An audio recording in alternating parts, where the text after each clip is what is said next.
मैं बहुत ही शुक्रगुजार हूँ और मुबारकबाद पेश करता हूँ कि FPCCI ने आज जो पाक भारत जंग थी उसके बाद जिस अल्हम्दुलिल्लाह फ़ख्र के साथ हम ये जंग जीते हैं उस पे आज FPCCI ने यहाँ पे यौम तशक्कुर का जो है वो इनेकाद किया है। अब ये इतना तारीख़ी मार्का है कि ये यौम तशक्कुर चलते रहेंगे। ये सेलिब्रेशंस ना रुकने वाली सेलिब्रेशंस हैं। ये वो सेलिब्रेशन नहीं है कि कोई एक दिन में कोई एक दिन मनाने के बाद कोई ख़त्म हो जाए।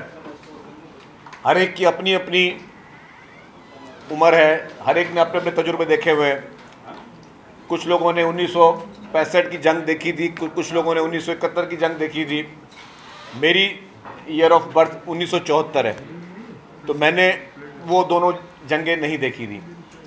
मेरी लाइफ की, मेरे मुल्क की ये पहली वॉर है जो मैंने देखी थी। और मेरी अगर इस 51 साल की उम्र में मुझसे कोई पूछे कि आपकी इस 51 साल की उम्र में सबसे तारीख़ी खुशी का लम्हा क्या था, तो वल्लाह आलम जो खुशी उस दिन भारत को जिस तरीके से धोया है हमारे पाकिस्तानी फोर्सेस ने, ऐसी मिसाल, ऐसी तारीख़ी की दिन जो है वो नहीं भूल सकते। हालांकि हम बज़ात ख़ुद जंग के ख़िलाफ़ हैं। पाकिस्तान एक पुरअमन मुल्क है। मेरा जिस पॉलिटिकल पार्टी से ताल्लुक़ है, पाकिस्तान पीपल्स पार्टी से, वो भी वायलेंट के ख़िलाफ़ है, वो भी जंगों के ख़िलाफ़ है। लेकिन यकीन करेंगे, मैं आपको दिल की बात बताऊं, जैसे आप मेरे भाई ने कहा कि ये जंग जल्दी ख़त्म हो गई। जब हमें ये पता चल रहा था, क्योंकि हम भी एज इंफॉर्मेशन मिनिस्टर हम भी जागे हुए थे पूरी रात, और पूरी रात जो पहली रात जब पाकिस्तान पर अटैक हुआ तो मीडिया पे हर चैनल पे रात को 3 बजे, 4 बजे, सुबह 5, 6, 7 बजे तक बीपर्स दे रहे थे और अपने अपने व्यूज़ दे रहे थे, अपने तबसरे कर रहे थे। एक चैनल पे बैठा था, जब पता चला कि जी पहले ये हो रहा था पाकिस्तान पे हमला, मैं मजम्मत की बात कर रहा हूँ, फिर उस चैनल के एंकर ने बोला जी रुकिए जी, अभी ये ब्रेकिंग न्यूज़ आ गई जी, पाकिस्तान ने भारत का तैयारा गिरा दिया। फिर मुझसे मैं बात करने शुरू करूँ, रिकॉर्डिंग आज मौजूद है। फिर 2 मिनट बाद बोले जी एक और ब्रेकिंग न्यूज़ आई, पाकिस्तान ने भारत का दूसरा तैयारा गिरा दिया। इसी तरीके से माशाल्लाह जो तैयारा गिरने का जो उस सीजन शुरू हुआ, और फिर जब DG ISPR ने कहा कि ये शुरुआत भारत ने की है, इसका इख्तिताम हम करेंगे, वक्त हमारी मर्ज़ी का होगा, तरीक़ा जवाब हमारी मर्ज़ी का होगा और सारी चीज़ें हमारी मर्ज़ी की होंगी, तो पाकिस्तान का हम जवाब देंगे। लेकिन फिर जिस तरीके से दूसरे दिन पाकिस्तान फिर उन्होंने मिसाइल के हमले के पर जो पाकिस्तान ने उसको जवाब दिया, जब उन्होंने हमारे एयर बेसिस पे हमले किए, जो जवाब दिया। लेकिन जब सीज़ फायर की बात आई ना, तो कुछ उस वक्त कुछ मज़ा नहीं आ रहा था। वैसे तो एज अ नेशन हम कहते हैं जंग ना हो, लेकिन जिस तरीके से उनकी धुलाई हो रही थी भारत की, तो वो मज़ा आ गया था। और पूरी पाकिस्तानी कौम को मैं समझता हूँ इससे बड़ी खुशी आज तक ना किसी ईद ने दी है, ना किसी त्यौहार ने दी है, ना बंदे के घर में कोई खुशी होती है, इतनी खुशी होती है। जिस तरीके की अजीम व शान खुशी जो है वो हमें मिली। और उसके बाद में मैं तजुर्बा बता दूं, आप सब लोग फॉरेन ट्रिप्स करते हैं, आप लोग ज़्यादा करते हैं।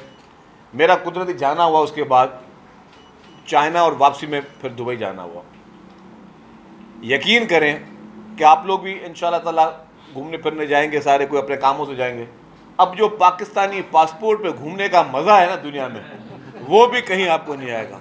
मैं आपको हकीकतन बता रहा हूँ, जब हम गए 2 मुल्कों में, इमिग्रेशन वालों ने जब ग्रीन पासपोर्ट देखा, तो वहाँ पे कुछ लोग जो है ना वो अरबी के साथ साथ उर्दू भी बोलना जानते हैं ना, तो ग्रीन पासपोर्ट और ये और फिर जब वो कहा कि well done Pakistan, well done Pakistan.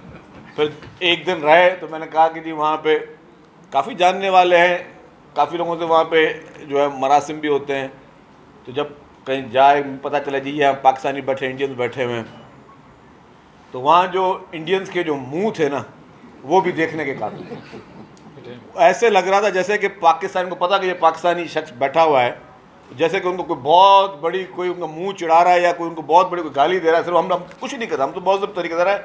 आवाम का आपस में झगड़ा तो होता नहीं है, आवाम की आपस में लड़ाई नहीं होती है, लेकिन वो इतनी तासुबी वो मुल्क है भारत कि वो पाकिस्तानी को जैसे देखता है तो उसके लिए बहुत बड़ी, समझे कि बहुत बड़ा उसके लिए कोई मुंह पे उसको कोई बहुत बड़ा, मैं वो लफ्ज़ सख्त नहीं इस्तेमाल करना चाहता, लेकिन अब आपको पाकिस्तानी पासपोर्ट के साथ पूरी दुनिया में घूमने का मज़ा भी आएगा इंशाअल्लाह ताला। जो तारीख़ी फ़तह हमारी फोर्सेस ने हासिल की है, हमारी पाकिस्तान आर्मी, पाकिस्तानी एयरफोर्स, हमारी पाकिस्तानी नेवी और हमारी वफाकी सूबाई हुकूमतें, हमारी तमाम सियासी क़यादतें, तमाम पाकिस्तान की सियासी क़यादतें, और सबसे ज़्यादा मैं कहूँगा कि पूरी कौम ने जिस तरीके से, कि ये लड़ाई थी बहुत मुख्तसरन, जिस तरीके से उस मुख्तसर वक्त में ही पाकिस्तान ने और पाकिस्तानी फोर्सेस ने भारत को धोया है, और अगर ये भारत बाहर मिन्नतें तरले नहीं करता, और जिस तरह मैंने कहा कि बहुत जल्दी ख़त्म हो गई,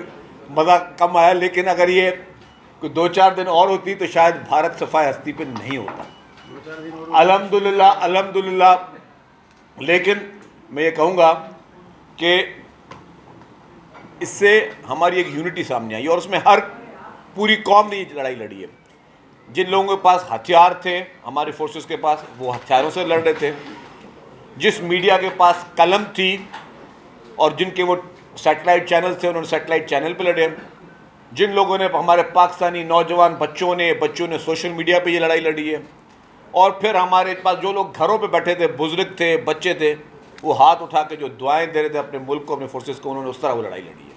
तो पूरी 24 करोड़ अवाम, 25 करोड़ अवाम ने जिस तरीके से ये लड़ाई लड़ी है, पूरी कौम मुबारक की मुस्तहक है, मैं समझता हूँ। और जिसे कहा कि आज हम यौम तशक्कुर मना रहे, कल हम मना रहे थे यौम तकबीर, तो यौम तकबीर भी मना रहे थे, पूरे पाकिस्तान ने उसको सेलिब्रेट किया। देखिए जी, ये पूरे पाकिस्तान की फतह थी, लेकिन जो उसका बुनियाद डाला था ना, वो कायद अवाम शहीद जुल्फ़िकार अली भुट्टो ने डाला, उस पर कोई डाउट नहीं है। हर पाकिस्तानी को पता है कि पाकिस्तान को एटमी ताकत बनाने वाले कायद अवाम शहीद जुल्फ़िकार अली भुट्टो साहब थे, और उन्होंने इसकी बहुत बड़ी कीमत उन्होंने अदा की। उनको बहुत ज़्यादा प्रेशर थे, इंटरनेशनल प्रेशर थे, वो सिर्फ अकेला ये काम नहीं करने जा रहे थे।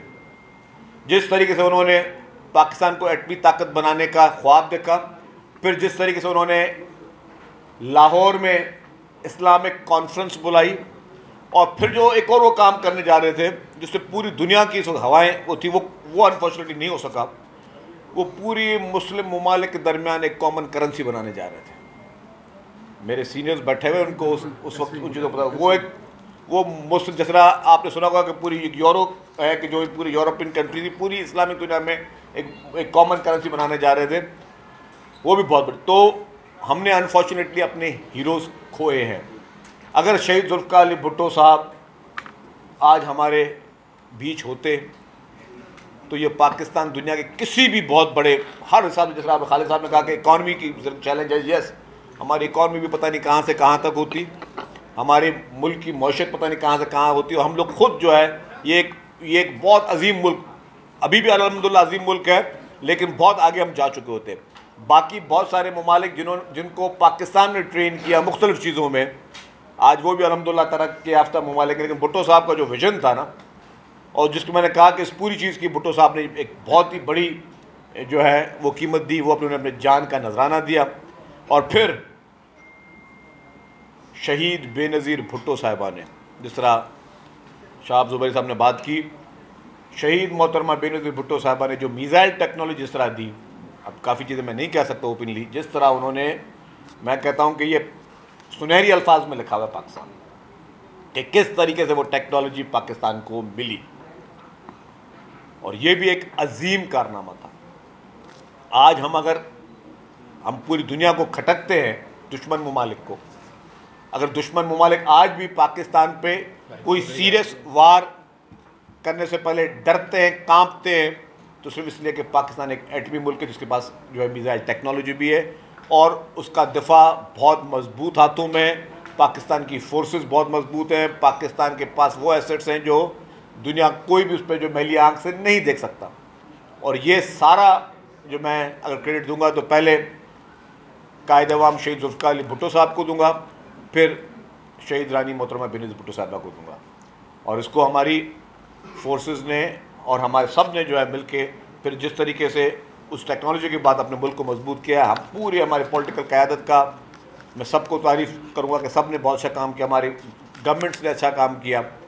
फिर इस पूरे मौके पर जिस तरीके से फॉरेन फ्रंट पे जिस तरीके से चेयरमैन बिलावल भुट्टो जरदारी साहब ने ये जंग लड़ी है, जिस तरीके से उन्होंने इंटरनेशनल मीडिया में धोया इसको, जब पहले फॉरेन मिनिस्टर थे तब भी अमेरिका में बैठकर उन्होंने कहा the butcher of Gujarat is butcher of Kashmir.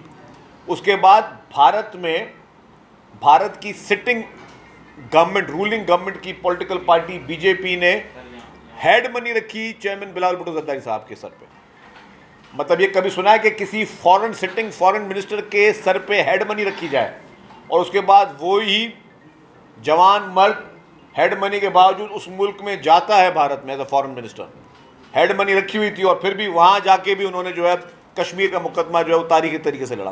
तो ये होती है लीडरशिप, ये होती है एक लीडरशिप की करेज कि ठीक है कितने भी इशूज़ हों, कितने भी कभी पॉलिटिकल डिफरेंसेस भी होते हैं, जिस तरह सब दोस्तों ने कहा, बिलाल साहब ने कहा, सब ने कहा कि भारत ये भी कमज़ोर समझ रहा था कि हम पाकिस्तान शायद डिवाइडेड हैं, शायद हम पॉलिटिकली डिवीज़न है, हमारे पास शायद कोई सेक्टरियन डिवीज़न नहीं।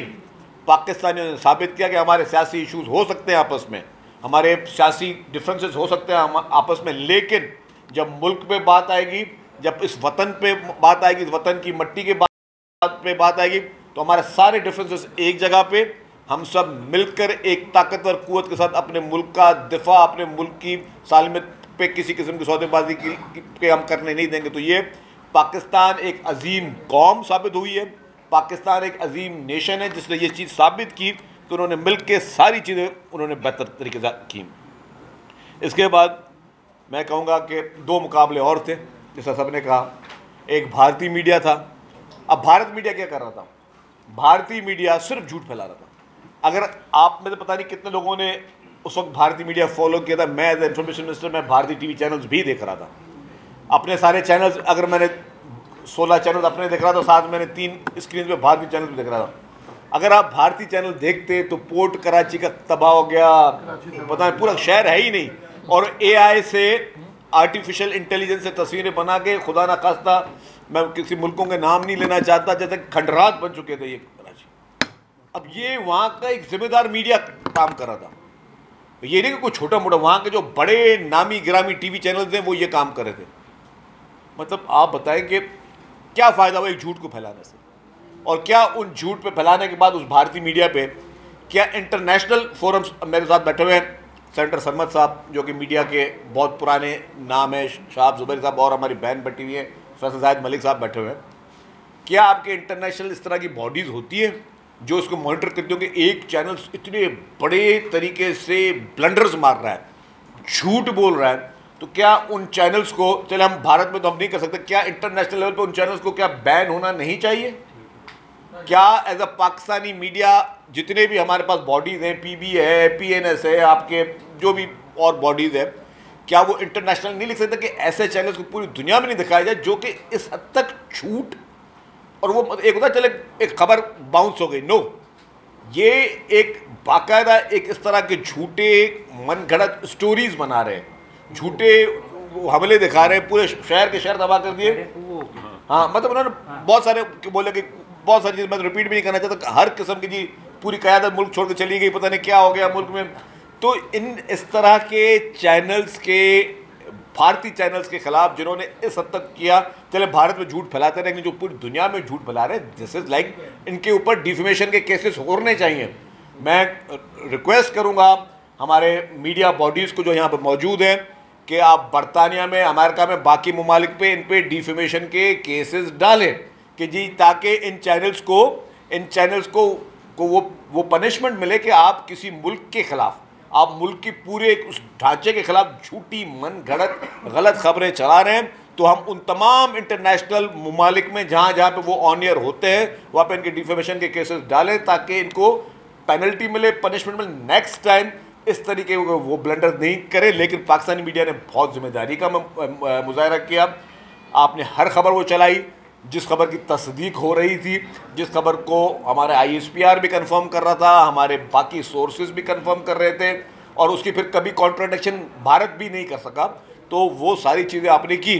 और दूसरा, हमारे पाकिस्तानी शाहीनों ने, जो कि हमारे तो नेशनल हीरोज़ हैं, जिस तरीके से राइफल जहाज़ों को जिस तरीके से उनकी धज्जियाँ उड़ाई, तो वो टेक्नोलॉजी तो अजीम थी।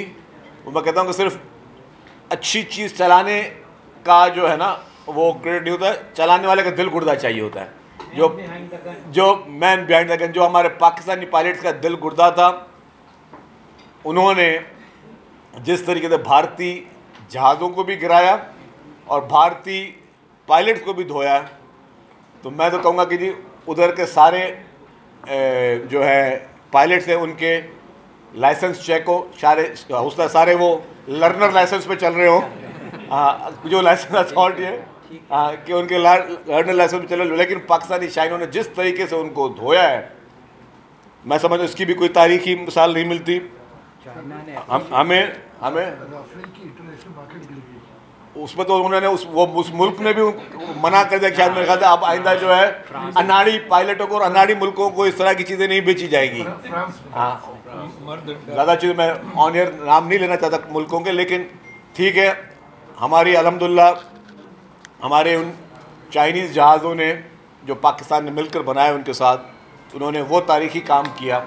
और चाइना पर जिस तरह बात हुई, पाकिस्तान चाइना दोस्ती का खालिक भी कायद अवाम शहीद जुल्फ़िकार अली भुट्टो साहब थे, जिन्होंने हिमालय से ऊंची और पूरी दुनिया की वो सारी मिसालें जो सिर्फ ना कहीं वो कायम भी की। और हमेशा पाकिस्तान के दोस्त ममालिकों ने जिस तरीके से साथ दिया है, यही हम सब की फ़तह है। हमारे मुल्क की फ़ॉरेन पॉलिसी बहुत अच्छे तरीके से, मैच्योर तरीके से हमने फ़ॉरेन एंड पे भी लड़ाई लड़ी, हमने दिफाई एंड पे तारीख़ी लड़ाई लड़ी, हमने डोमेस्टिकली भी इस चीज़ को बहुत अच्छे तरीके से हैंडल किया। मैं समझता हूँ कि ऐसी कोई मिसाल नहीं मिलती। हम सब दुआ गो हैं कि अल्लाह ताला हमारे मुल्क के डिफेंस को हमेशा मजबूत हाथों में रहे। मैं खुसूस तौर पर मुबारकबाद पेश करूँगा फील्ड मार्शल साहब को, हमारे जनरल आसिम मुनीर साहब को, और हमारे तमाम उन जो है जो एयरफोर्स के सरबराहान हैं, प्राइम मिनिस्टर साहब को, पूरी फॉरेन मिनिस्टर साहब को, पूरी गवर्नमेंट्स को, पूरी पॉलिटिकल लीडर्स को, जिन्होंने मुश्तरका तौर पर ये सारी कोशिशें की। और एक और जो है जो हमारे लिए बहुत इंपॉर्टेंट है, क्योंकि मैं FPCCI में बैठा हुआ हूँ, अब हमारा लिए एक और चैलेंज है, हम कुछ भी करके अपनी मुल्क की इकॉनमी को इतना ज़बरदस्त बनाएं। और मेरी एक फीलिंग है कि अब वो भी बनेगी। वो इसलिए बनेगी, उसका भी ताल्लुक़ इससे था कि अब हर एक मुल्क को पाकिस्तान की कदर होना शुरू हुई कि जी यहाँ पे लोग कहते हैं जी कि इन्वेस्टमेंट हमारे यहाँ महफूज है या नहीं है। आपके दूसरे ममालिक के इन्वेस्टर्स आगे चेक करते हैं कि इन्वेस्टमेंट आपकी महफूज है या नहीं है, पाकिस्तान किस तरह का मुल्क है। इस लड़ाई के बाद ये मैसेज गया है कि पाकिस्तान मजबूत तरीन मुल्क है, पाकिस्तान जो है वो हर हिसाब से यहाँ पे इन्वेस्टमेंट भी सिक्योर है, यहाँ पे कारोबार भी सिक्योर है, यहाँ के मईशत भी सिक्योर है, यहाँ पे लोगों के पास हुनर भी है, दिमाग भी है, टैलेंट भी है। हम सब ने मिलकर अब इस मुल्क की इकॉनमी के लिए जो है वो तारीख़ी कदम उठाने पड़ेंगे, और सब ने मिलकर करना है। ये हुकूमतों का, हम हुकूमतों में बैठे हैं, हमारा भी ये फ़र्ज़ है एज ए गवर्नमेंट के रिप्रेजेंटेटिव, जो भी हमारे आप कारोबारी हजरात के जितने भी मसाइल हैं, चाहे छोटा मसाइल हो बड़ा मसाइल हो, एज ए गवर्नमेंट ऑफिसर हमारी जिम्मेदारी है कि हम उसको आपको एड्रेस करें, आपके उन चैलेंजेस को एड्रेस करें, ताकि आप लोग जो है वो एक पुरसुकून और अच्छे माहौल में अपना कारोबार कर सकें और आपको जो है बेहतर से बेहतर सहूलियात मिले, आपको मैन पावर में मिले। हमें फेडरल गवर्नमेंट का काम है जी वो आपको अच्छे से अच्छे रिलीफ दे, जिससे ज़्यादा यहाँ पे इंडस्ट्री लगे। हमारे पास इंडस्ट्री लगने के लिए, और कराची जिस शहर में बैठे हुए हम लोग, ये पूरे पाकिस्तान में सबसे आइडियल जगह है कारोबार करने के लिए। आपके पास, आप इंडस्ट्रियलिस्ट हैं, आपके पास यहाँ पे CPEC का वाहिद मनसूबा जो कि उसके साथ है इकनॉमिक जोन के साथ, धाबीज इकनॉमिक जोन, वो मौजूद है। आप वहाँ पे अपनी इंडस्ट्री लगाएं, 10 साल तक आपके पास टैक्स हॉलीडे है। और आपको पता है कि अब IMF के बाद मज़ीद अभी इकनॉमिक जोन्स नहीं बनेंगे, 10 साल के आपके पास टैक्स हॉलीडे है। जो मशीनरीज आप इंपोर्ट करेंगे उस पर किसी किस्म की ड्यूटी टैक्स नहीं है। तो ये बहुत बड़ी एक एवेन्यू हमारे पास CPEC के साथ, और ये वाइड प्रोजेक्ट जो CPEC के साथ कनेक्टेड है। अभी हम भी रिसेंटली, मैं और मिनिस्टर नासिर शाह साहब, हम लोग चाइना गए थे और वहाँ पे हमारी बड़ी अच्छी मीटिंग हुई है और बड़ी बड़ी कंपनियों ने ये तैयार किया है कि वो यहाँ पे अपने मैन्युफैक्चरिंग प्लांट्स लगा रहे हैं। तो जब ये और वो भी उधाबी में और मुख्तलिफ जगहों पे हमने उनको ऑफ़र किए। तो जब ये मैन्युफैक्चरिंग प्लांट्स लगेंगे तो यहाँ के हज़ारों लोगों को रोज़गार मिलेगा, हमारी मैन्युफैक्चरिंग इंडस्ट्री बेहतर होगी, और जब वो इंडस्ट्री लगना शुरू होगी तो बाकी जो इंडस्ट्री है कंस्ट्रक्शन की, उनके लिए भी ये फ़ायदे होंगे। तो हमें अब बैठकर, और ये आपको बता दूं कि हुकूमत जो है ना वो समझे कि अपने घुटनों पे आपकी जो है वो खिदमत करेगी। आप बताएं किस वक्त 24 घंटे पूरी सिंध गवर्नमेंट आपके लिए अवेलेबल है। आपको जब भी ज़रूरत हो, रात के 12 बजे भी बोलेंगे कि ये इशू है, गवर्नमेंट आपका साथ देगी। 1 विंडो ऑपरेशन गवर्नमेंट ने शुरू किए हुए, चीफ मिनिस्टर साहब ने 1 विंडो ऑपरेशन शुरू किए हुए हैं। आपने कोई भी इंडस्ट्री लगानी है, कोई भी कारोबार करना है, और क्योंकि कराची में पोर्ट है और पोर्ट से जितनी चीज़ें आपने एक्सपोर्ट करनी, इम्पोर्ट करनी है, तो आपको Karachi is the ideal place. आप हमें इस कराची की इंडस्ट्री को, पूरे सिंध की इंडस्ट्री को हमें ज़्यादा प्रमोट करना है, तो गवर्नमेंट बिल्कुल सिंसियर एफर्ट्स के साथ आपके साथ होगी। हमें इकॉनमी को मजबूत करना है। जितनी हमारी इकॉनमी मजबूत होगी तो हमारा पाकिस्तान मजबूत होगा। आप लोगों का बहुत बहुत शुक्रिया। पाकिस्तान पाइंदाबाद।